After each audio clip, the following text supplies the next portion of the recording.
Hello, we are going to discuss question number 4 today. To remember what these questions are for, it's like if you are trying to make a decision or you have something in your life that's going on, kind of get the forward movement. Identify obstacles, address those obstacles, and move forward at your pace, using what you have inside of you, not changing you, not saying you're doing anything wrong, but what could you do better? What serves you best? So a quick review. The first question is, what do you want? What do you want? The second question is, what is holding you back? A very good question to ask yourself. What is holding you back?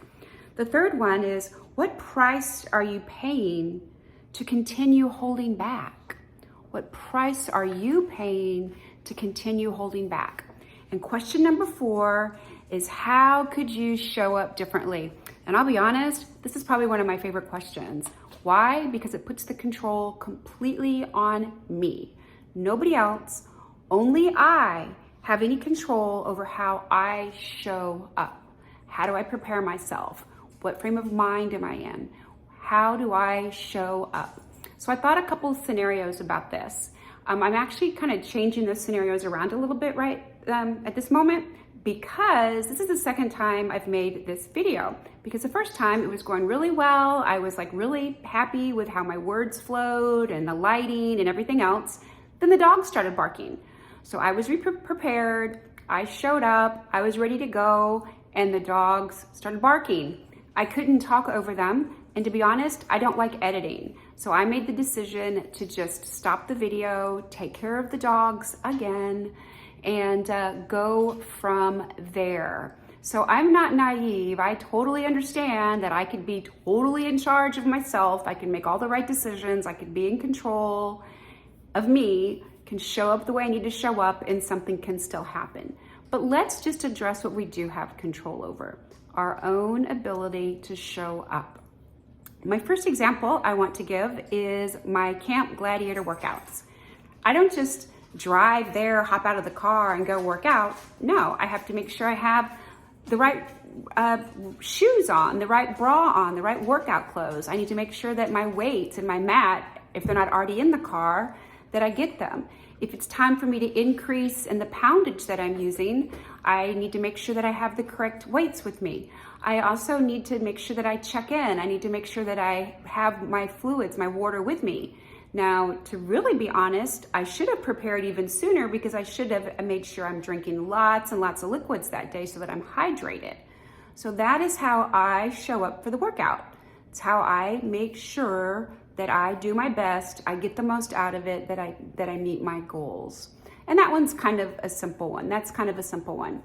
Another easy one for me is when I do my coaching sessions. So when my clients call me, because I do my sessions over the phone, when my clients call me, I am ready to show up. Actually, I've already showed up.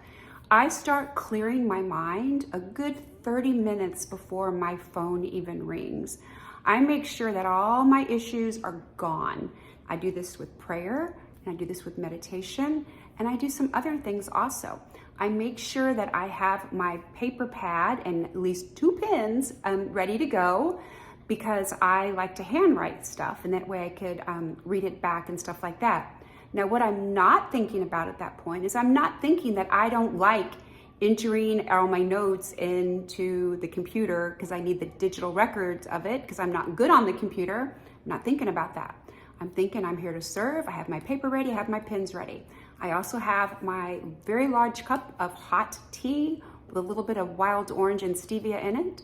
That makes me very happy. And I do some other stuff too. I make sure that I'm in a really comfortable area by myself. I'm not thinking about the dogs barking, because I don't have any control over that. I'm not thinking about somebody coming to the door, no control over that. Of course, I don't have to answer the door. I don't answer the door, but it's something I can control. The dogs, I warn my people ahead of time, hey, the dogs might bark. That's what they do. They bark sometimes, kind of like at the worst time. So I'm sitting comfortably, secluded with my tea, with my paper and my pens. I have my diffuser going. I do a couple other things too. I have this. I know that seems kind of silly, but I have this. It was a gift from my husband. It makes me feel strong. It makes me feel steady. It makes me know that he believes in me. And I take that belief and I feed that towards my clients because I believe in them, because they're showing up and I'm ready for them. I also have some crystals or stone, just whatever color makes me feel good that day. And I have some other oils that I can put on in case I feel like I'm having a little bit of trouble focusing, or it's a really serious topic or whatever. Sometimes I'll just put a little bit of some more oil on because it makes me feel like I am showing up how I want to show up. Another example is these videos. I told you how I was trying to make it and the dogs barked, yada, yada, yada. So I know what I'm gonna say. I've put a lot of thought, I've written it down. I have my notes, so if worse comes to worse, I can read them. I work on getting the lights set up correctly. I do everything I can so that I show up. I show up. You know, again, the dogs bark, what are you gonna do? Another thing and this could be something that happens to you, is that let's say you get called to the boss's office, or you have to have a very important conversation with somebody, maybe your spouse, maybe a friend, and you don't feel like you're being heard, or you're afraid you're gonna forget something, or it's just so important that you want to make sure that everything is covered. You know, you don't have to go in there with it memorized. You don't have to act like, you know, it's just off the cuff. Take notes, bring those notes with you. And if you're self-conscious about reading off your notes, there's nothing wrong with saying, this is so important to me that I took notes and I want to read them and I want to make sure that I cover everything on here the way I want to cover it. That is showing up. That is showing up. What are some other things you can do before, if you have a chance to, obviously, before a big event? Get up on time. Make sure you have the right foods that day. Foods that feed you, not that wear you out, not that give you a stomach ache, not that tie you down, but foods that feed you. Wow, that's a tongue twister. Also, how about your medication? Is there medication that you're supposed to take? Hormones, anything else you're supposed to use? Make sure you use those. Show up. Be prepared to show up. What about the time when you don't have time to prepare? Like, I don't mean an emergency necessarily where you have to just react really quickly and there's no time to spread the gap. But what about something happens, you didn't know ahead of time, last minute something comes up, you have to handle it. What can you do? Think about that. What can you do? I'd actually love to hear what you think that you could do. And what I would suggest is slow it down as much as possible. Don't think you have to jump into it or run into it. Be powerful in a different way. Not powerful like big, strong muscles and fast, but be powerful in your presence. Ground yourself as much as you can, whether that's prayer, meditation, deep breathing, maybe getting up and moving around, whatever you can do so that you feel like you're showing up. Because, you know, that's really what's important, is that you feel that you're showing up. The results will let you know if you showed up appropriately. The results will let you know if you could have shown up a little bit different.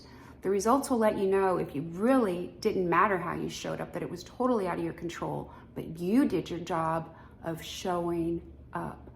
You know, that's something that we might need to recognize more in ourselves and others.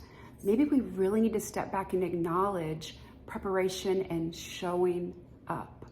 Showing up like it matters, showing up like you matter, giving respect to ourselves and giving respect to other people who do show up, who do take the time, take the energy, whatever it takes to show up. So this was question number 4. There's a couple more questions. I would love to know what you think about this. I would love to hear how you show up. I would love some suggestions. I'm always open for some suggestions. And again, you're wondering, why does Kimberly Stratman even care about this? Well, this is what I do. I'm a life coach. I help women who are always fighting for everything, women who are in survival mode. I help us get out of survival modes. We don't have to fight everything. I also help people with their retirement plans, again, so we don't have to fight everything. We can just live the lives we're supposed to live, the lives we've worked for, and we could thrive. We are all worth it, and you are definitely worth the effort. Thank you so much. Bye-bye.